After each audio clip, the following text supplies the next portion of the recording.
Okay, hello everyone. तो ये हमारा सेकंड चैप्टर का थर्ड लेक्चर है, ठीक है। तो इसमें आज हम पढ़ने वाले हैं कंडक्टर एंड कैपेसिटर्स। ओके, तो डालिए हेडिंग कि कंडक्टर क्या होते हैं। तो सबसे पहला टॉपिक है इसका कंडक्टर, ठीक है।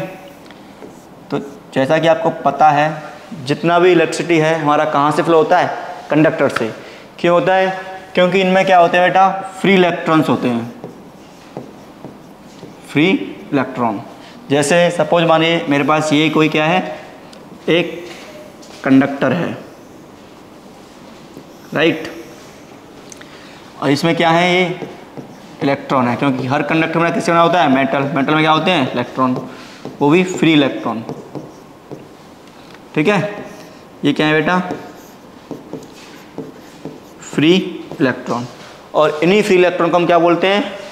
मोबाइल चार्ज, मोबाइल आयंस बोल सकते हो, जो भी आप बोला था। मोबाइल मीन्स जो मूव कर सकते हैं आसानी से, क्योंकि ये फ्री हैं, इनको हम आसानी से मूव कर सकते हैं। जब आसानी से मूव कर सकते हैं तो इसमें करंट फ्लो होगा, इसीलिए क्या होता है? कंडक्टर में इलेक्ट्रिसिटी फ्लो करती है, ठीक है। अब ये जो चैप्टर हमारा स्टैटिक, इसमें क्या होगा? जो हमारा इलेक्ट्रोस्टैटिक चैप्टर था, ये इलेक्ट्रोस्टैटिक यूनिट है ना पूरा ये,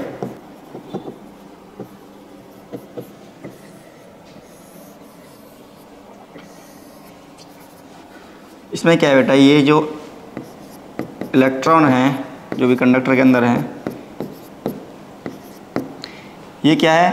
रेस्ट पर ही रहेंगे, क्योंकि हम इस कंप्लीट में क्या करने वाले हैं बेटा? Charge at rest. तो ये होता है कंडक्टर। तो हम इसकी अब कुछ प्रॉपर्टीज होती हैं, ठीक है। अभी हम क्या करने वाले हैं, इस चैप्टर में पढ़ने वाले हैं कि ये जो चार्ज है वो किस पे है? रेस्ट पे हैं। लेकिन ये चार्ज मूव कर सकते हैं, ठीक है, क्योंकि फ्री टू मूव है। लेकिन अभी क्या है? ये रेस्ट पे हैं, क्योंकि हम क्या करने वाले हैं? इलेक्ट्रोस्टैटिक केस की बात करने वाले हैं। चलो, तो ये समझ गया आप कंडक्टर क्या होता है। उसके बाद करने वाले हम क्या? प्रॉपर्टीज। इसकी कुछ प्रॉपर्टीज होती हैं बेटा, देखिए, प्रॉपर्टीज ऑफ कंडक्टर्स। यहां से आएगा तुम्हें समझ में पूरा कंडक्टर क्या होता है। सबसे पहला प्रॉपर्टी है क्या बेटा? कि अगर मेरे पास कोई कंडक्टर है, ठीक है, सपोज मानिए मेरे पास ये कोई मेरा एक कंडक्टर है, राइट, और इसमें एक कैविटी बनाऊं मैं, ठीक है, ये कोई कैविटी है, ठीक है। तो इस कैविटी के अंदर क्या रहेगा? इलेक्ट्रिक फील्ड क्या रहेगा बेटा? जीरो रहेगा, राइट। तो इससे क्या फर्स्ट प्रॉपर्टी निकल के आई कि electric field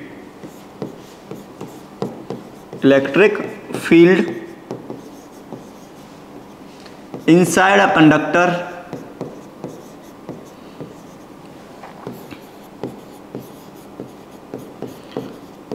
is zero, right. Means अगर एक कंडक्टर हमारे पास, तो उसके जो इनसाइड में जो इलेक्ट्रिक फील्ड है बेटा, वो क्या है? जीरो है। ऐसा क्यों है? देखो, रीजन समझो इसका। क्या रीजन है इसका? रीजन जैसे कि हमने बनाया अभी, ये मेरा क्या है? एक कोई कंडक्टर मान लो, ये कंडक्टर है, और हर कंडक्टर में क्या होता है? इलेक्ट्रॉन्स होते हैं, ठीक है बेटा। ये कंडक्टर है, ये इलेक्ट्रॉन है। अब मैंने बताया कि ये कंडक्टर के अंदर ये इलेक्ट्रॉन होते हैं, वो क्या होते हैं? फ्री होते हैं, फ्री इलेक्ट्रॉन्स।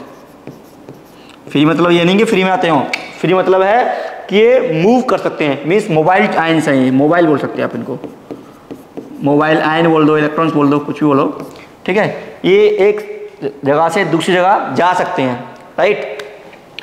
अगर इसके अंदर, मैं मान के चल रहा हूँ, अगर इसके अंदर इफ इनसाइड इलेक्ट्रिक फील्ड मेरा जीरो नहीं होता, समझना बात को, कि अगर कंडक्टर के अंदर इलेक्ट्रिक फील्ड जीरो नहीं होता तो क्या होता? हर एक इलेक्ट्रॉन पे क्या लगता है? एक फोर्स लगता। हर एक इलेक्ट्रॉन पे क्या लगता है बेटा? एक फोर्स लगता, क्योंकि फोर्स क्या था हमारा? Q E. इलेक्ट्रॉन का चार्ज है क्यू, और इलेक्ट्रिक फील्ड है इसके अंदर, अगर जीरो नहीं है तो फोर्स लगता। जिस फोर्स से वो क्या करता है, एक इलेक्ट्रॉन मूव करता, इसकी वजह से क्या करता, इसकी वजह से बेटा इलेक्ट्रॉन क्या करता, मूव करता। लेकिन हम क्या पढ़ रहे हैं इसमें, स्टैटिक केस, मीन्स हमें इलेक्ट्रॉन को मूव नहीं कराना, ये मूव कर तो सकता है लेकिन मूव कराना नहीं, जैसे कि इसमें करंट आ जाएगा अगर मूव किया तो ये, ठीक है। हम पढ़ रहे हैं स्टैटिक केस, क्या पढ़ रहे हैं हम, स्टैटिक्स एट रेस्ट पढ़ते हैं ना हम, चार्ज एट रेस्ट, क्योंकि इलेक्ट्रोस्टैटिक का यूनिट हमारा ये एट चार्ज पे जो वेलोसिटी है 0 होना चाहिए, मीन्स इलेक्ट्रॉन मूव नहीं करना चाहिए, ठीक है। तो इसकी वजह से क्या होगा, इसमें जो इलेक्ट्रिक फील्ड है इनसाइड स्टैटिक केस पे क्या रहना चाहिए, 0 रहना चाहिए, समझ में आ गया। इसीलिए क्या होता है, इलेक्ट्रिक फील्ड कंडक्टर के अंदर 0 होता है। अगर 0 नहीं होता तो उस पर एक फोर्स लगता जिसकी वजह से ये इलेक्ट्रॉन मूव करते हैं, राइट, इनकी ड्रिफ्ट करते। ये सीन हो गया। हाँ भाई बेटा, क्या सेकंड प्रॉपर्टी, सेकंड प्रॉपर्टी क्या कहते हैं बेटा हमारी, लिखिए कि electric field is normal to the surface, electric field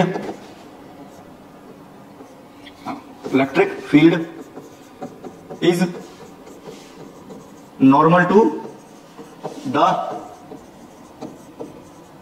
surface of conductor, means कोई भी सरफेस होगा कंडक्टर का, उस पर जो इलेक्ट्रिक फील्ड होगा वो क्या होगा, नॉर्मल होगा बेटा, राइट।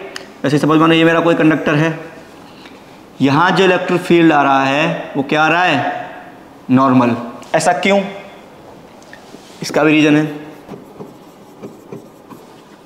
रीजन ये है बेटा, अगर इसका कोई टेंजेंशियल कंपोनेंट होता, मीन्स अगर इलेक्ट्रिक फील्ड नॉर्मल ना आके सपोज मानो ऐसे आता, अगर ऐसे आता ये, तो इसके दो कंपोनेंट बन जाते, क्या क्या आपको ब्रेक करना आता है ना, एक ये बन जाता है ई परपेंडिकुलर, एक बन जाता है ई पैरेलल, ठीक है, मीन टेंजेंशियल कंपोनेंट, जिससे कि इसके जो सरफेस पे जो इलेक्ट्रॉन्स हैं उस पर एक टेंजेंशियल फोर्स लगता।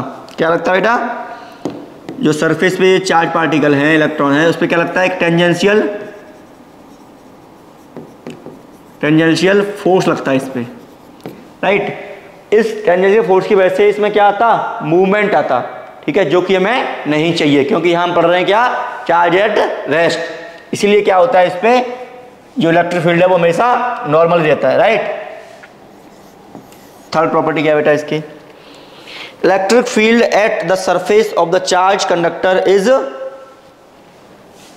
इलेक्ट्रिक फील्ड, ठीक है, मैं इसको अब EF लिखने वाला हूं तो आप लिख सकते हो, electric field at surface of a charge conductor,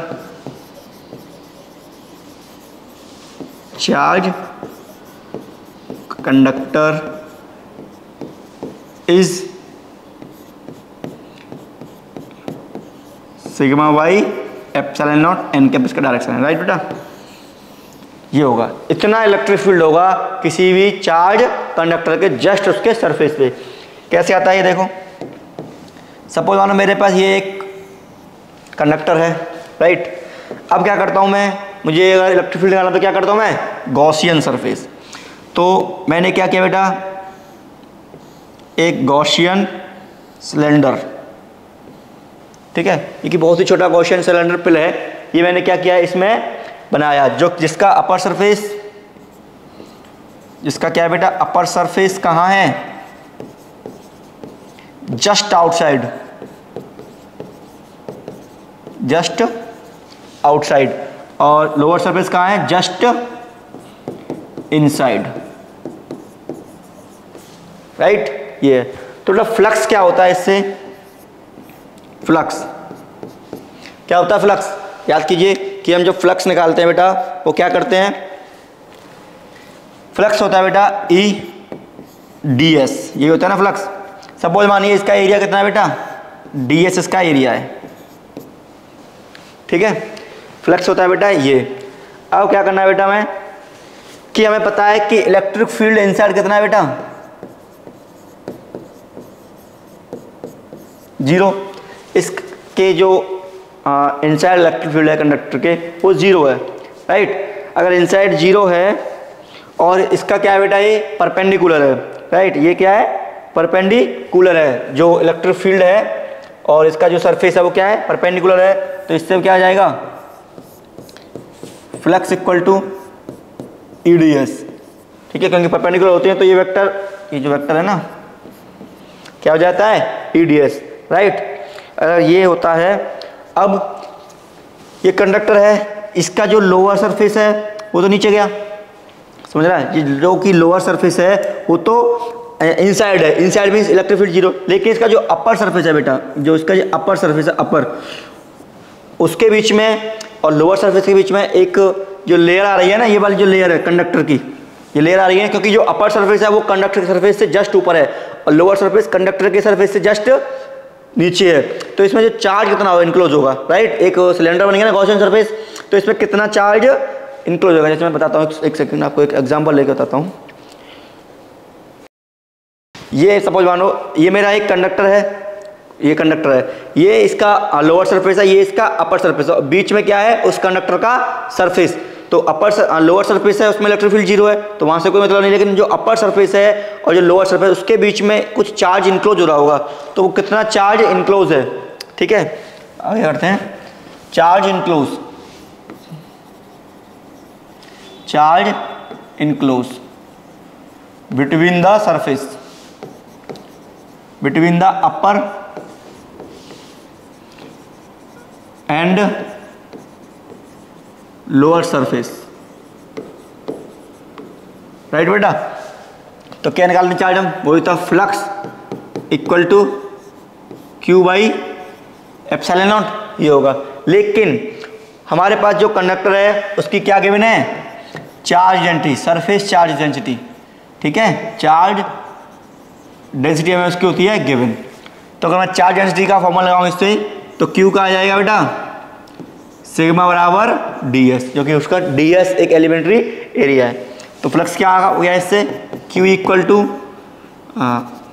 sigma DS बराबर एप्सिलॉन नॉट, राइट। और Q क्या निकाला था हमने, ये है जो फ्लक्स क्या निकाला था अभी, इलेक्ट्रिक फील्ड, और DS equal to sigma DS by epsilon naught, DS से DS गया, electric field equal to sigma by epsilon naught, और इसका डायरेक्शन लगाया हुआ तो electric field sigma by epsilon naught n cap direction है, ठीक है बेटा। ये जो इलेक्ट्रिक फील्ड है बेटा वो कंडक्टर के जस्ट आउटसाइड है, मीन्स अगर मेरे पास ये कोई कंडक्टर है तो इस एरिया में जो इलेक्ट्रिक फील्ड है that is sigma by epsilon not, ठीक है। तो अब इसकी जो नेक्स्ट प्रॉपर्टी है, नेक्स्ट मीन्स फोर्थ प्रॉपर्टी है इसकी कोई, इलेक्ट्रोस्टैटिक शील्डिंग, इलेक्ट्रोस्टैटिक शील्डिंग बेटा। इलेक्ट्रोस्टैटिक शील्डिंग से आप क्या समझते हो, देखो आपको पता है ये मेरा एक कंडक्टर है, राइट। मैंने बोला था कि इसके अगर मैं एक कैविटी के अंदर करूं, ये कोई क्या है, कैविटी है इनसाइड, ठीक है। कैविटी मीन्स एक बोल्ट आपका हिसाब आपने क्या किया, कट कर लिया उससे, ये क्या पूरा कंडक्टर, राइट। जैसा कि आपको पता है ये कैविटी है, ये कंडक्टर है। अब इस कैविटी में जो फील्ड होगा वो कितना होगा बेटा, जीरो होगा, कोई भी इलेक्ट्रिक फील्ड इस कैविटी के अंदर नहीं होगा, जिसकी वजह से क्या कर रहा है, ये कंडक्टर क्या कर रहा है, इसमें अगर कोई भी पार्टिकल है, कोई भी कुछ भी है, वो क्या कर रहा है, इस फील्ड की इंटरेक्शन में नहीं आ रहा है। अगर मेरा यहाँ पे कोई फील्ड है, आउटसाइड मेरा कोई बेटा फील्ड आ रहा है, तो वो क्या इस कैविटी के अंदर आ पाएगा, नहीं आ पाएगा, क्योंकि कैविटी के अंदर हमेशा इलेक्ट्रिक फील्ड जीरो रहेगा। तो क्या कर रहा है ये क्या कर रहा है, कंडक्टर इसको सील्ड कर रहा है, इसीलिए बोलते हैं क्या, इसको इलेक्ट्रोस्टैटिक सील्डिंग। आपने सुना होगा ना फैराडे केज,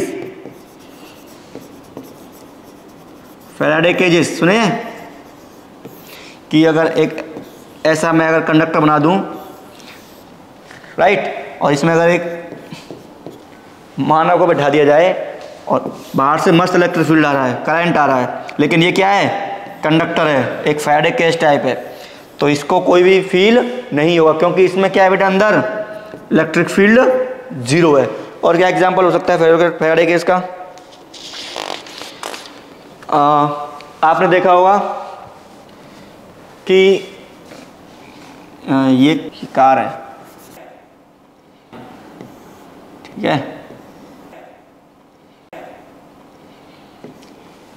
जब बारिशों के टाइम पे क्या पड़ती है बेटा, मस्त बिजली पड़ती है ना अंदर से, जब बिजली वगैरह पड़ती है तो जो इनसाइड इंसान बैठा है उसमें कोई वो सेफ है, क्यों है, क्योंकि ये जो इसकी कार है ना बेटा, वो क्या काम कर रही है, as a Faraday cage, Faraday cage, क्योंकि जो कार का सरफेस है एज अ कंडक्टर वर्क कर रहा है, और कार का सरफेस कंडक्टर वर्क कर रहा है, तो कंडक्टर के अंदर, इसके अंदर क्या रहेगा, हमेशा इलेक्ट्रिक फील्ड 0 रहेगा, राइट, जिसकी वजह से इसे कोई भी करंट या कोई भी जो झटका वगैरह कोई भी फील नहीं होगा, राइट।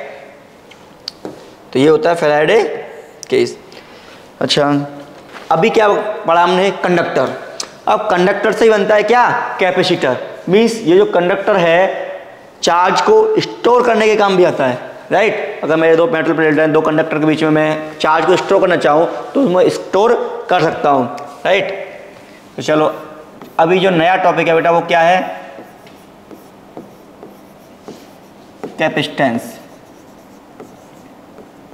ये क्या होती है, capacitance is the ability to store a charge, right. Definition लिखिए आप, electric capacitance of a conductor is a measure of its ability to hold electric charge. लिख देता हूं इसको मैं, the electric capacitance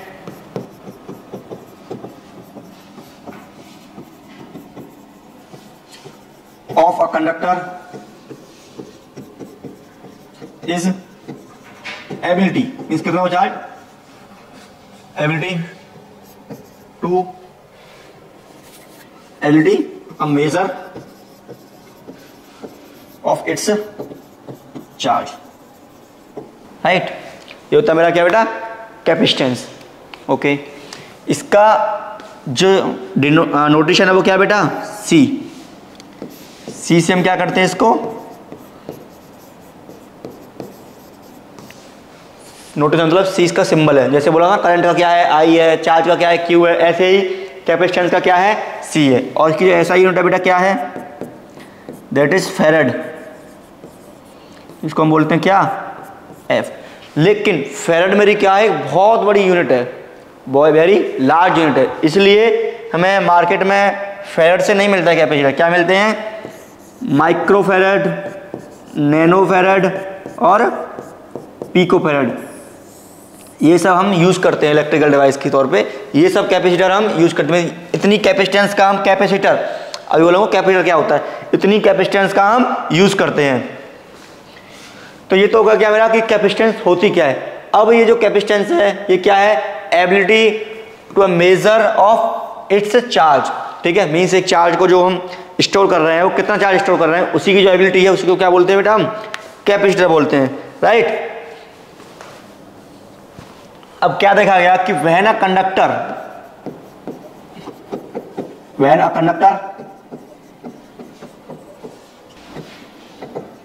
Ryzen to its potential, मेरे पास ये कोई कंडक्टर है, मान लीजिए कंडक्टर है, अभी इसका क्या कर रहा हूं बेटा, मैं पोटेंशियल इंक्रीज कर रहा हूं, राइट। कैसे भी समहाउ मैं इसका पोटेंशियल इंक्रीज कर रहा हूं। ये क्या है, ये क्या है बेटा, कंडक्टर। मैं इससे क्या कर रहा हूं, पोटेंशियल इंक्रीज कर रहा हूं। तो इसके अंदर जो चार्ज स्टोर होगा वो क्या होगा, ये चार्ज स्टोर होगा इसके अंदर, that is directly proportional to that potential. कितना पोटेंशियल मैंने इंक्रीज किया है उतना ही इसका चार्ज होगा, ठीक है।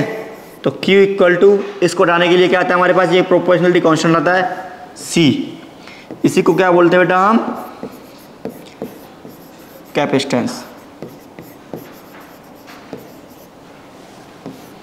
Q बराबर CV, राइट। ये होता है फॉर्मूला सीधा सीधा।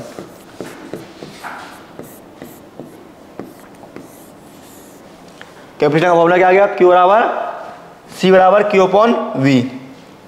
अगर मेरे पास एक स्पेरिकल कंडक्टर है, मेरे पास क्या बेटा, एक स्पेरिकल कंडक्टर है,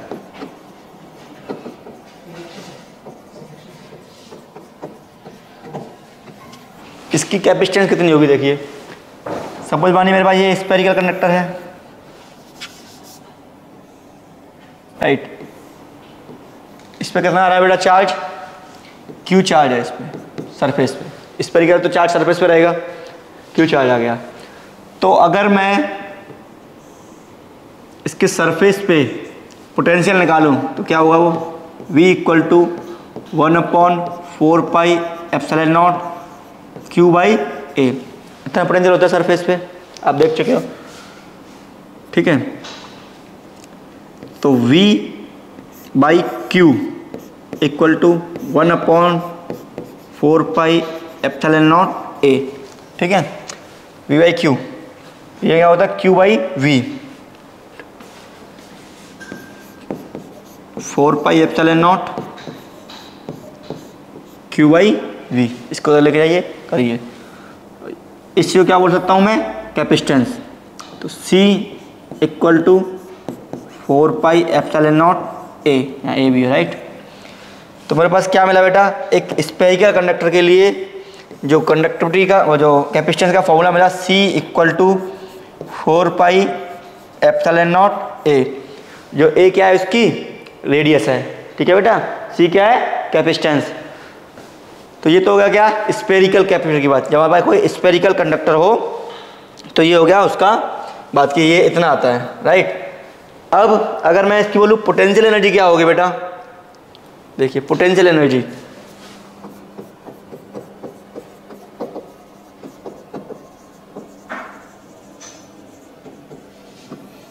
वही सेम लेते हैं कि एक मेरा स्पेरिकल कंडक्टर है, Q चार्ज है, ठीक है। अगर मुझे इसकी पोटेंशियल एनर्जी निकालनी है तो सपोज मानो मेरे पास कोई DQ चार्ज है, राइट। क्या है, DQ चार्ज है। अगर मुझे इस पर ऐड करना है तो मुझे कितना वर्क करना पड़ेगा, यही तो क्या है मेरी पोटेंशियल एनर्जी, ठीक है। ये है मेरी क्या, पोटेंशियल एनर्जी। तो मैंने देखा कि V इक्वल टू क्या होता है बेटा, Q बाई C, राइट। ये होता है V equal to Q by C। अगर मुझे इस ये DQ चार्ज को इस पर इनक्लोज चार्ज करना है इसको, तो मुझे कितना वर्क करना पड़ेगा। इस पर ऑलरेडी कितना पोटेंशियल है बेटा, V पोटेंशियल है इस पर ऑलरेडी। तो क्या होता है, एक small amount of work dW equal to क्या हो गया, V dQ, ठीक है। V क्या होता है, Q by C dQ dW।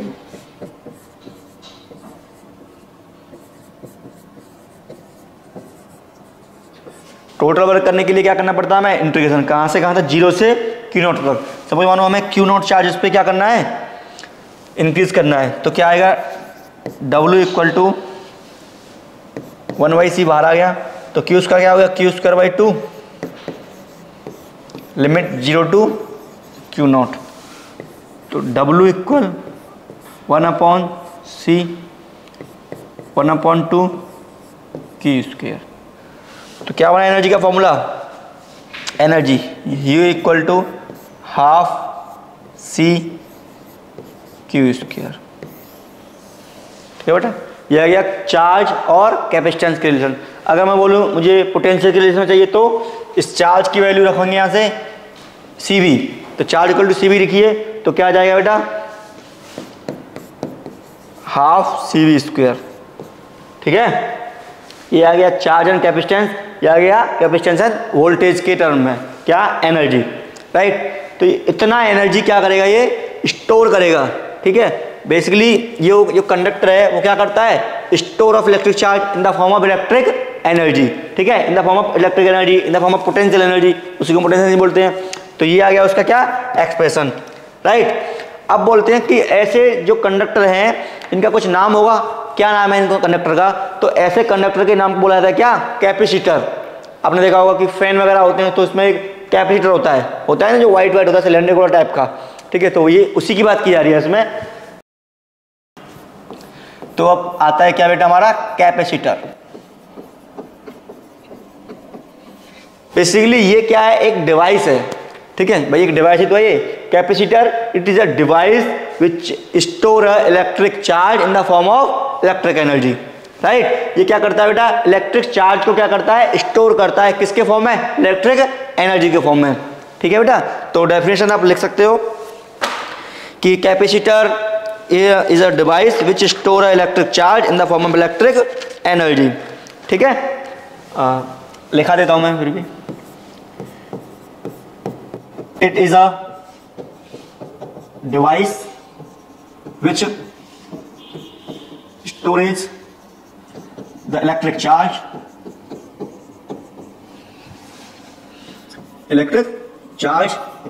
in the form of electric energy, ठीक है बेटा। ये होता है क्या, कैपेसिटर। ये क्या करता है, इलेक्ट्रिक चार्ज को स्टोर करता है, किसके फॉर्म में, एनर्जी के फॉर्म में, ठीक है। आप उल्टा बोल सकते हो कि it is a device which store electric energy in the form of electric charge. हाँ, यही सही रहेगा, राइट। तो ये हो गया। अरे डाल लेते हैं वापस एक कैपेसिटर। देखा हमने कैपेसिटर क्या होता है, ये सिर्फ स्टोर करता है किसको, इलेक्ट्रिक चार्ज को। अब हमारे जो सिलेबस में है वो क्या होता है, एक पैरेलल प्लेट कैपेसिटर है। पैरेलल प्लेट कैपेसिटर जो हमारे सिलेबस में, वैसे सिलेंड्रिकल भी होता है, क्योंकि हम यूज़ करते हैं वो सिलेंड्रिकल होता है ना, क्योंकि देखा होगा ना आपने, इस तरह का आपके पास कैपेसिटर होता है जिसको हम यूज़ करते हैं, ये वायर होते हैं लगे हुए, ऐसा होता है ना फैंस वगैरह में, ठीक है। तो यहाँ क्या पढ़ने वाले हैं बेटा हम, parallel plate capacitor. Parallel plate capacitor, ठीक है, पैरेलल प्लेट कैपेसिटर। तो इसमें क्या होगा, जैसे कि नाम है पैरेलल, हमारे पास दो कंडक्टर होंगे जो कि पैरेलल प्लेट है, ठीक है बेटा। ये दो कंडक्टर की प्लेट है, कितना एरिया है इनका, ए एरिया है दोनों प्लेट का, राइट। और इन दोनों की डिस्टेंस क्या है बेटा, डी। अब क्या कर रहे हैं बेटा, हम कंडक्टर का यूज करके हम क्या बना रहे हैं, कैपेसिटर।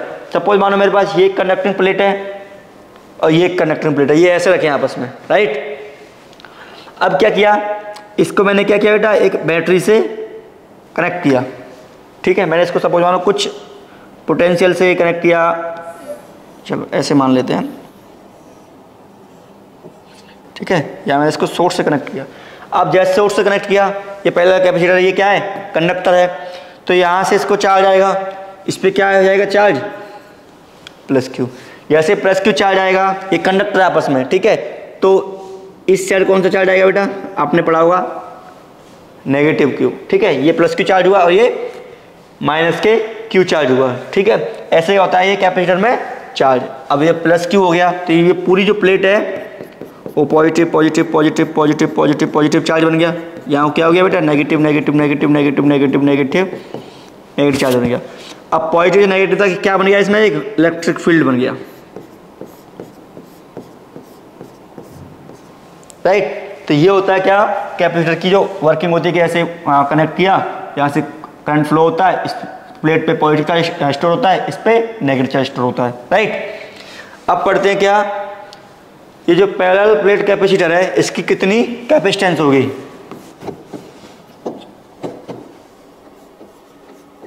Capacitance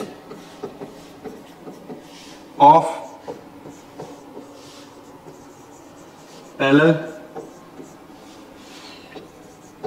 plate capacitor. तो हमारे पास एक प्लेट ये है और एक प्लेट ये है, इन दोनों के बीच की डिस्टेंस कितनी है बेटा, डी, राइट। इस पे जो चार्ज है दैट इज सिग्मा प्लस, इस पे माइनस सिग्मा। इसका जो एरिया है बेटा कितना है, ए, इसका जो एरिया है बेटा कितना है, ए। सेम एरिया प्लेट है ये प्लेट्स हैं, लाइन नहीं है, एक प्लेट है, ठीक है। ये पॉजिटिवली चार्ज प्लेट है और ये क्या है, नेगेटिवली चार्ज प्लेट है। ठीक है, इसीलिए कंडक्टिंग सरफेस है, मेटल की प्लेट है, दो, ये पॉजिटिवली चार्ज है और एक ही नेगेटिवली चार्ज है। राइट, ठीक है भाई। अब मुझे बताइए आप कैलकुलेट करके फर्स्ट, सेकंड और थर्ड रीजन, 3 रीजन हो गए, इनमें क्या क्या इलेक्ट्रिक फील्ड होगा। देखिए यहाँ भी इलेक्ट्रिक फील्ड 0 होगा और यहाँ भी इलेक्ट्रिक फील्ड 0 होगा। क्यों होगा, आप इसको एक बार सॉल्व कीजिएगा, क्योंकि मैंने बोला है कि एक इनफाइनाइट चार्ज की ये सीट है, कराया ना, ये इनफाइनाइट चार्ज की सीट है, तो इससे जो इलेक्ट्रिक फील्ड होता है वो क्या होता है, सिग्मा बाई 2 एप्सिलॉन नॉट, कराया था मेरे फर्स्ट चैप्टर में। ठीक है, तो इसका यूज़ करके यहाँ ड्राइव कीजिए, यहाँ कितना आता है और यहाँ कितना, 0 ही आएगा। अब करते हैं इन रीजन सेकंड की बात करते हैं बेटा। ठीक है, तो कोई पॉइंट ले लीजिए, मैंने पॉइंट लिया P। इस चार्ज की वजह से इस पर कितना इलेक्ट्रिक फील्ड मिलेगा बेटा, इस साइड। ठीक है, और इसकी वजह से भी इस साइड, दोनों की वजह से सेम डायरेक्शनल फील्ड बन रहा है, तो नेट फील्ड क्या आएगा बेटा, ऐड हो जाएगा, कितना होगा, sigma by 2 epsilon not plus sigma by 2 epsilon not, तो सिग्मा अपॉन एप्सिलॉन नॉट, ये क्या आ गया बेटा, इलेक्ट्रिक फील्ड आ गया। मीन्स इन जो मेटल की प्लेट है इनके बीच में इतना क्या बनेगा, इलेक्ट्रिक फील्ड बनेगा। ठीक है, अब इसमें कुछ पोटेंशियल भी डेवलप हो रहा होगा। अब कितना पोटेंशियल डेवलप हो रहा होगा, क्योंकि चार्ज डेवलप हो रहा है, तो आपने पढ़ा था, रिलेशन पढ़ा था, ये E equal to V by D, relation देखा था आपने। तो इलेक्ट्रिक फील्ड कितना है बेटा, सिग्मा बाई एप्सिलॉन नॉट। ठीक है भाई, sigma by epsilon not V upon D, ये D क्या है, ये डिस्टेंस। तो यहाँ से अगर पोटेंशियल निकालूँ मैं, तो मेरे पास क्या रिलेशन आया अभी, sigma by epsilon naught equal to V by D. तो V का वैल्यू कितना आ गया बेटा, सिग्मा D by epsilon naught. Right, okay. अगर मैं सिग्मा को लिखूं, सिग्मा को क्या आ गया, सिग्मा मेरा सरफेस चार्ज डेंसिटी, इसको हम कैसे लिखते हैं, Q बाई A, उसका जो सरफेस एरिया है, एप्सिलॉन नॉट डी। राइट, अब इस V को इस साइड लाइए और इसको इस साइड कीजिए। ठीक है बेटा, तो क्या आएगा, A epsilon naught by D equal to Q by V। कुछ याद आया, Q बाई V क्या है, कैपेसिटेंस का फॉर्मूला। राइट, तो मुझे क्या मिला, इस टर्म को क्या बोलते हैं हम, Q बाई V को कैपेसिटेंस। तो क्या निकल के आया इन सब रिलेशन से, C बराबर epsilon naught A by D, that is the formula of parallel capacitor, parallel plate capacitor. अच्छा, ये जो प्लेट है ना बेटा, इनके बीच में क्या है, अभी एयर है। ठीक है, इनके बीच में क्या है, अभी एयर है, इसीलिए ये फॉर्मूला निकल के आया, C equal to epsilon naught A by D. अब क्या है बेटा, अब जो मेरे जो पैरेलल प्लेट थी, ये प्लेट एक, ये प्लेट, राइट, सिग्मा पॉजिटिव और सिग्मा नेगेटिव, एरिया ए है, ये डी है, इनका भी एरिया है। पहले क्या था बेटा, इनिशियल कंडीशन में इसके बीच में क्या थी, एयर थी, एयर मीन्स वैक्यूम है कोई। ठीक है, अगर मैं इन पैरेलल प्लेट के बीच में एक मीडियम रख दूं, सेम एरिया का, एक मैंने क्या किया बेटा, मीडियम रखा, मीडियम मीन्स हमें एक डाइलेक्ट्रिक मैंने इसमें क्या किया, इंड्यूस किया।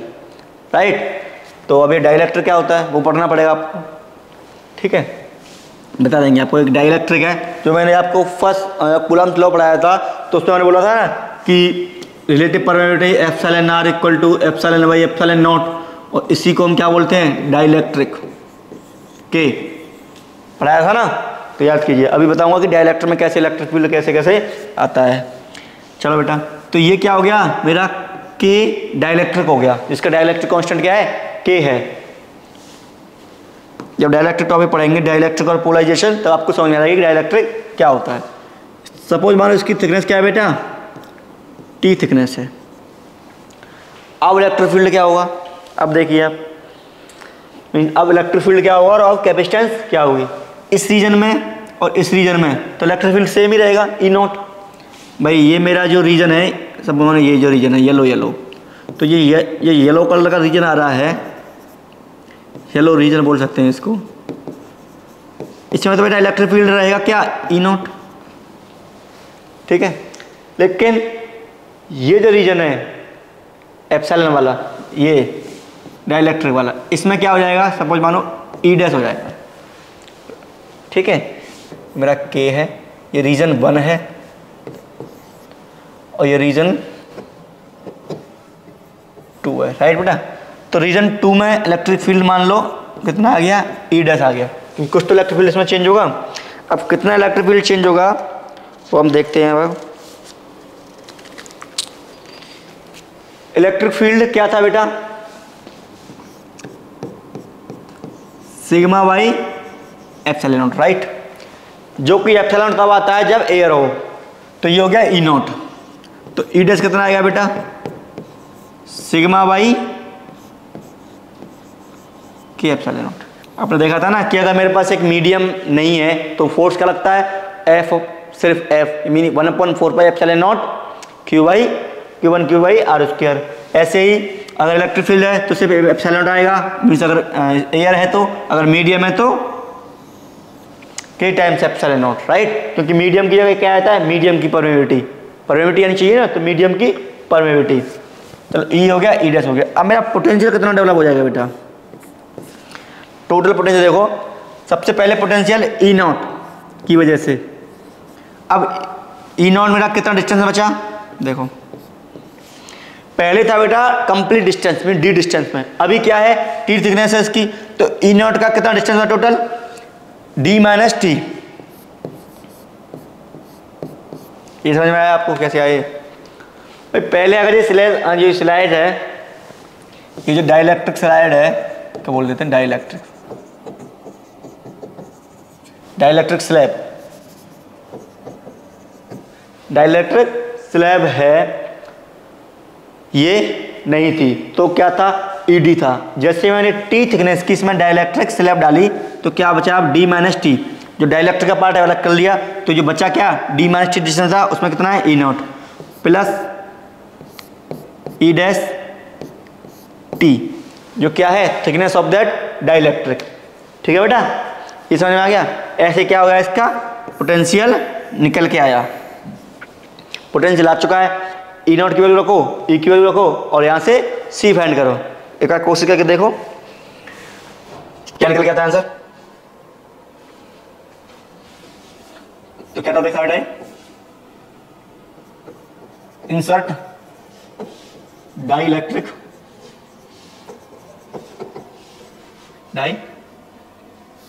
डाइलेक्ट्रिक, ठीक है,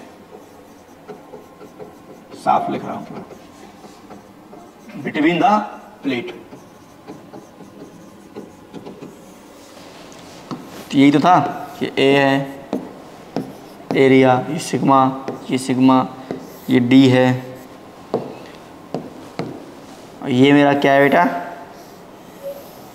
डाइलेक्ट्रिक है के, इसका थिकनेस कितना है, थिकनेस टी थिकनेस का है। तो अभी हमने देखा कि जो पोटेंशियल का एक्सप्रेशन है हमारे पास क्या है बेटा, V equal to E naught D minus T plus E dash T, ये निकल के आया ना, ठीक है। ई नॉट क्या है बेटा, sigma by epsilon not D minus T plus sigma by के एप्सिलॉन नॉट टी, वी हो गया, राइट। सिग्मा को क्या लग सकता हूँ मैं, क्यू बाई ए, तो Q A D minus T plus sigma by के, सॉरी सिग्मा नहीं, इसको ब्रेक कीजिए ना, Q by A epsilon not के टी, राइट। अब इसमें से क्या क्या कॉमन आ रहा है वो कॉमन ले लीजिए, V equal to Q epsilon naught a common आ गया सब में से, दोनों टर्म्स में क्या बचा यहाँ पे, D minus T plus t by के, राइट, ये बचा ना D minus T plus t by के। चलो नेक्स्ट फिर करते हैं। तो मेरा क्या रिलेशन है, क्या v equal to Q epsilon naught A D minus T plus T plus K. अब इसको करेंगे रीअरेंज। मुझे क्या चाहिए, क्यू बाई वी चाहिए, तो एप्सिलॉन नॉट को इधर लेके आइए, epsilon naught A D minus T plus t by k equal to epsilon naught Q by V. अब ये क्यू बाई वी क्या होता है, ये क्या होता है बेटा, यही तो सी होता है। तो सी का जो फॉर्मूला बना, क्या बना बेटा, ठीक है, इसको मीडियम बोल दीजिए सी एम, क्योंकि मीडियम के अंदर है ना। सी एम का क्या formula, epsilon naught A D minus T plus t by के। ये मेरा बना कैपेसिटेंस जब हम दो पैरेलल प्लेट के बीच में एक डाइलेक्ट्रिक इंसर्ट करते हैं, डाइलेक्ट्रिक स्लैब जिसका थिकनेस क्या है, टी है, और जिसका डाइलेक्ट्रिक कांस्टेंट क्या है, के है। तो उसकी वजह से जो इलेक्ट्रिक फील्ड मतलब जो कैपेसिटेंस आता है वो क्या आता है, epsilon naught A by D minus T plus t by के। अब इसी एक्सप्रेशन से हम क्या पढ़ते हैं बेटा, डिफरेंट केसेस पढ़ते हैं। तो केस वन क्या है मेरा, देखो केस वन, अगर d बराबर t हो जाए, मतलब समझते हो उसका, जितना डाइलेक्ट्रिक स्लैब का जो ब्रेथ है उतना ही ब्रेथ, जितना जो डाइलेक्ट्रिक स्लैब का ब्रेथ है, ये t है और ये d है, उतना डाइलेक्ट्रिक स्लैब डाल दूं जितना ब्रेथ उन जो कैपेसिटर के बराबर है। मींस इस कंप्लीट जो कैपेसिटर की प्लेट है इसको डाइलेक्ट्रिक से फिल कर दिया जाए। समझ में आ रहा है, मीन जो T है उसकी जो थिकनेस है वो D के बराबर हो जाए तो कैपेसिटेंस क्या होगा। अगर D की वैल्यू T के बराबर हो गई, मीन्स अगर T की वैल्यू, उल्टा लिखिए इसको थोड़ा, अगर मेरा T है वो कितना हो जाए, D हो जाए। T की वैल्यू अगर D हो जाए तो क्या होगी, इसकी जो capacitance C M epsilon naught A D minus D plus D by K, इससे कट गया तो C M equal to K times epsilon naught A by D. ठीक है, ये इतना आ गया एक्सप्रेशन इसका, ये सी एम है, राइट। अच्छा ये क्या है बेटा, ये आपने पढ़ा था ना अभी, epsilon A by D.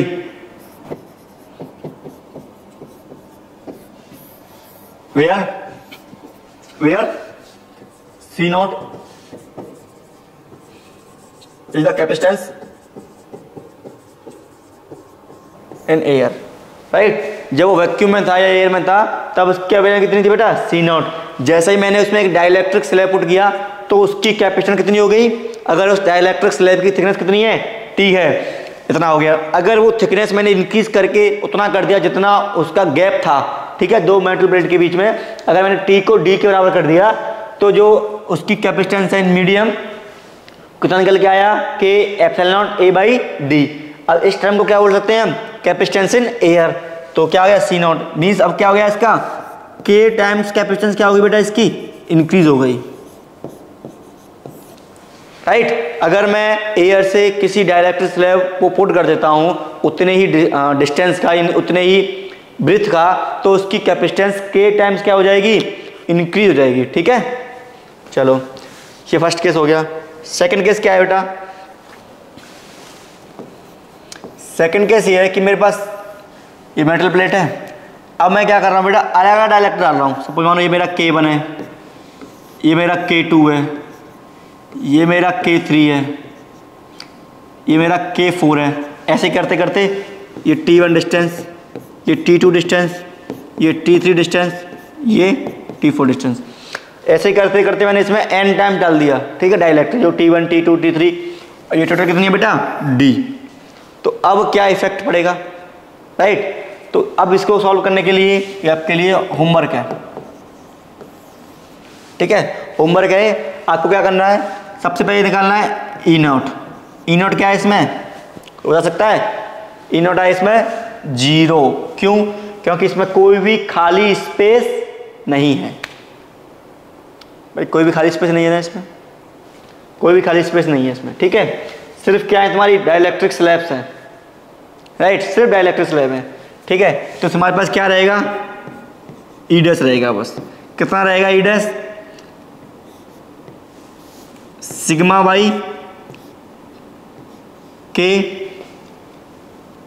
K1 epsilon not, E1 आ गया है, ठीक है। ऐसे sigma by K2 epsilon not dot dot dot dot dot ये सब रहेगा, ठीक है। ई नेट, क्योंकि इसकी वजह इसमें इलेक्ट्रिक फील्ड, इसमें इलेक्ट्रिक फील्ड, इसमें इलेक्ट्रिक फील्ड, इसमें इलेक्ट्रिक फील्ड, राइट। तो ऐसे आप निकाल लोगे। उसके बाद निकालोगे क्या आप, नेट पोटेंशियल, पोटेंशियल आएगा। फिर उसके बाद क्या निकालोगे आप, कैपेसिटेंस, ठीक है। तो रिजल्ट देता हूँ मैं, क्या रिजल्ट आता है इसका, epsilon naught A T1 by K1 plus T2 by K2 plus T3 by K3 dot dot dot dot n times तक। ये इसका क्या आता है बेटा, रिजल्ट आता है। ये आपको क्या करना है, होमवर्क में ट्राई करना है, सिंपल है, ऐसे ही करना है, ठीक है। एक और केस आपको ट्राई करना है होमवर्क में, अगर किसी से नहीं होता है तो वो कमेंट कर सकता है कि अगर मैं K1 और K2 डालूं, राइट, ये T1 डिस्टेंस है, ये T2 डिस्टेंस है, ये पूरा D है, ये क्या है बेटा, ये वही है, एयर है। तो अब क्या इसकी कैपेसिटेंस होगी, ये भी निकालना है आपको, राइट। निकालना मैंने आपको बता दिया है। सबसे पहले क्या करना है आपको, इलेक्ट्रिक फील्ड निकालनी है एयर में और डाइलेक्ट्रिक स्लैब के अंदर। उसके बाद क्या निकालना है, उसका पोटेंशियल निकालना है, ठीक है। पोटेंशियल को चार्ज और पोटेंशियल के टर्म में लिख के, रेशियो लिख के उसका कैपेसिटेंस निकाल लेना, ठीक है। यही पूरा इसका क्या है, टेक्निक है ऐसे क्वेश्चन को सॉल्व करने की, ठीक है। ऐसे क्वेश्चन बेटा बहुत ही आते हैं एग्जाम वगैरह में, तो ये पढ़ लिया आपने। अब पढ़ते हैं बेटा क्या हम, combinations of capacitor, combination of parallel plate capacitor.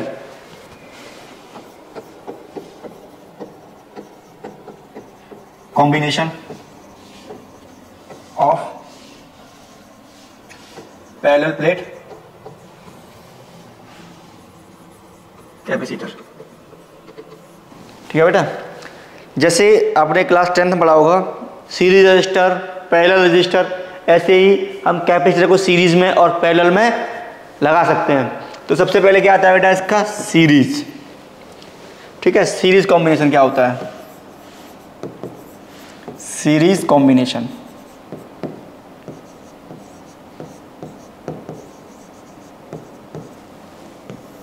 Right. जैसे हाँ, एक और चीज मैं भूल गया,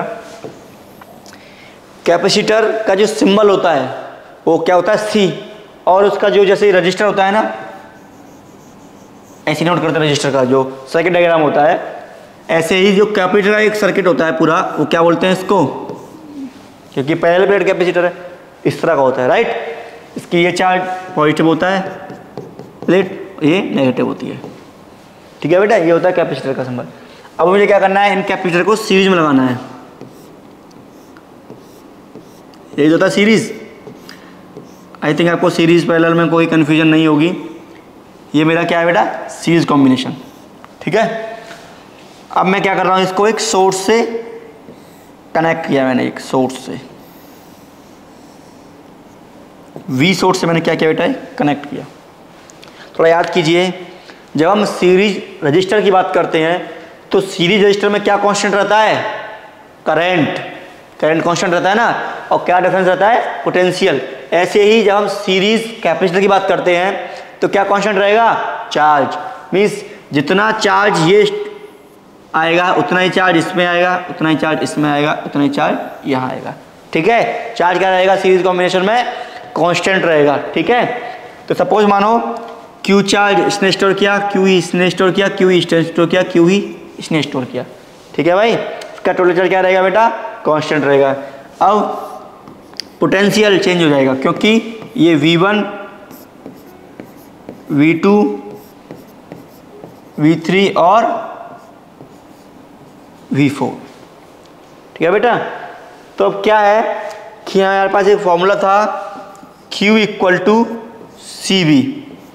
बेसिकली हम क्यों कर रहे हैं इसको, क्योंकि मुझे निकालना है इसका इक्विवेलेंट कैपेसिटेंस क्या होगा। जैसे ही हम इक्विवेलेंट रेजिस्टेंस निकालते थे, ऐसे क्या निकालेंगे हम इसमें, इक्विवेलेंट कैपेसिटर, राइट। चलो तो क्या आएगा, इसका सॉल्व कीजिए। Q सब में कॉमन है, ये क्या निकालना है, V1।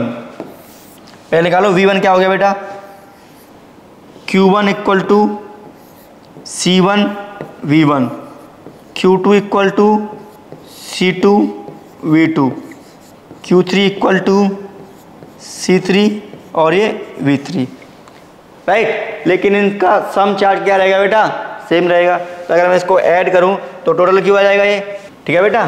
तो चार्ज तो बेटा सेम रहेगा, Q1 Q2 Q3। लेकिन अगर मैं यहाँ से पोटेंशियल का वैल्यू निकालूं तो पोटेंशियल क्या हो जाएगा बेटा, V1 plus V2 plus V3, ठीक है। तो वहाँ से V1 plus V2 plus V3 का ये क्या निकालना है बेटा, वैल्यू निकालना है। तो क्या आएगा, V इक्वल टू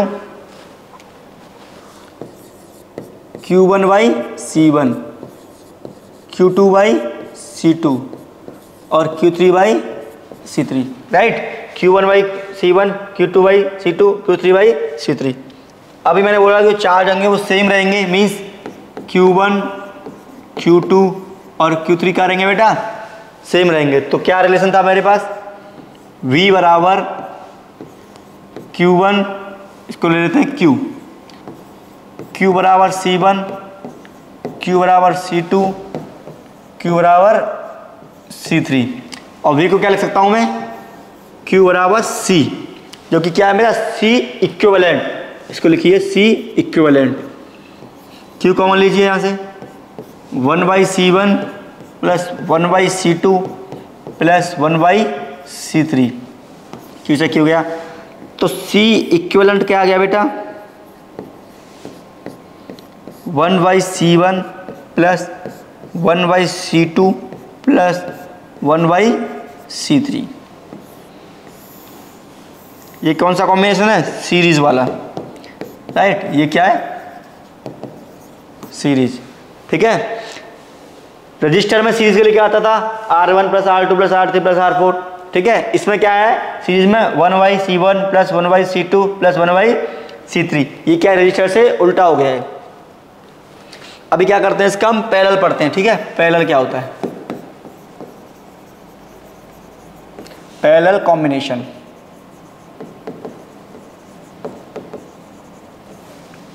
तो पहले कैसे बनाते हैं बेटा, इसका कैपेसिटेंस C1 है, ठीक है। इसका कैपेसिटेंस C2 है, राइट। तो एक और लेते हैं, इसका कैपेसिटेंस C3 है। ये क्या है, एक ही पोटेंशियल से ऐड है, यहाँ पे V पोटेंशियल से जुड़े हुए हैं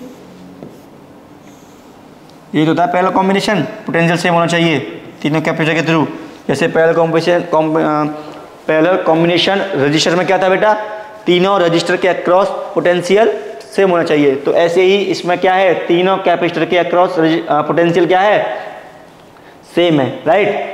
तो अभी क्या करेगा, ये चार्ज डिफरेंस करेगा, ठीक है। चार्ज डिफरेंस करेगा तो कैसे निकालेंगे चार्ज, तो Q1 निकालेंगे बेटा, क्या आएगा C1V, पोटेंशियल सेम आएगा सब पे।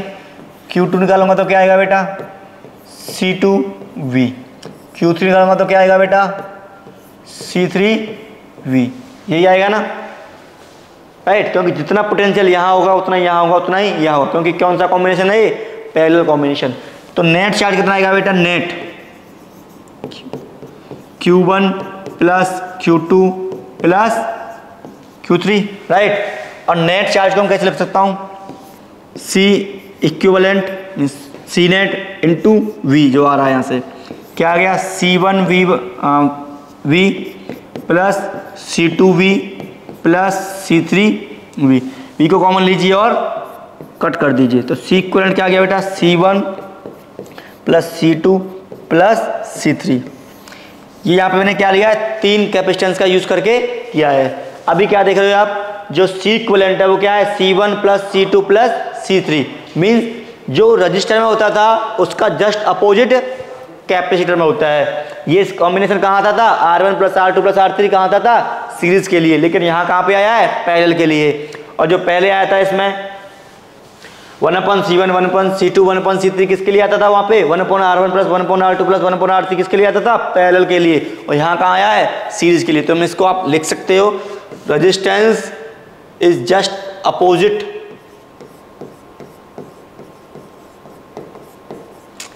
कैपेसिटर। ठीक है बेटा, जो रेजिस्टेंस का जो कॉम्बिनेशन है आप सिर्फ लिख सकते हो याद करने के लिए कि रेजिस्टेंस के जो कॉम्बिनेशन है वो कैपेसिटर से जस्ट अपोजिट है, series parallel, parallel series, right. तो अभी हमने जो पढ़ा है बेटा वो पढ़ा था कंडक्टर, कंडक्टर की प्रॉपर्टीज, कंडक्टर क्या करता है, फिर कैपेसिटर क्या होता है, parallel plate capacitor, spherical capacitor. ठीक है, अब देखते हैं हम क्या बेटा, कॉम्बिनेशन पढ़ लिया हमने। ठीक है, अब देखते हैं क्या, एनर्जी डेंसिटी, राइट। जो अब कैपेसिटर में जो एनर्जी हमारी स्टोर हो रही है उसको हम एक एनर्जी डेंसिटी नाम देते हैं कि एनर्जी डेंसिटी क्या होती है उसकी, राइट।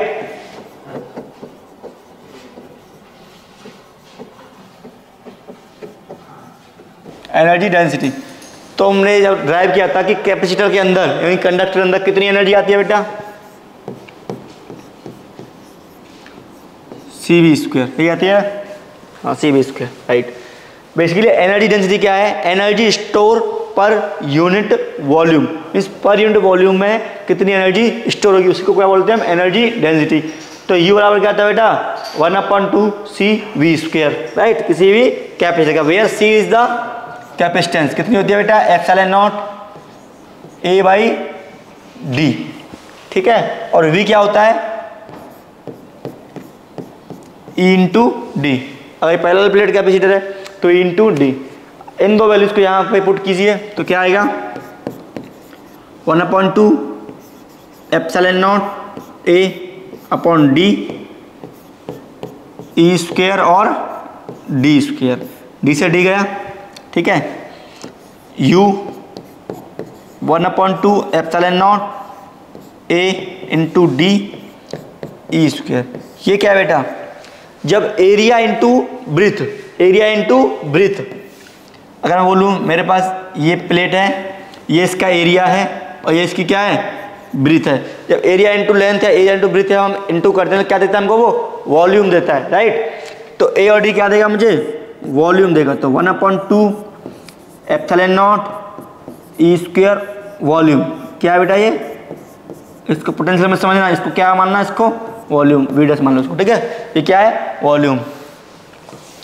मुझे क्या चाहिए, energy density, means energy per unit volume. ठीक है, तो वॉल्यूम का मैं डिवाइड दूंगा तो U/V equal to U/V equal to V', 1/2 ε0 E²। ठीक है, U/V इक्वल टू 1/2 ε0 E²। इसको मैं किसे नोट करता हूँ बेटा, U' से। नोटेशन किताब में कुछ हो सकता है, किसी और किताब में कुछ हो सकता है, वो आप देख लेना, लेकिन ये मेरा U' क्या है, एनर्जी डेंसिटी। ठीक है, तो आज के लेक्चर में इतना ही।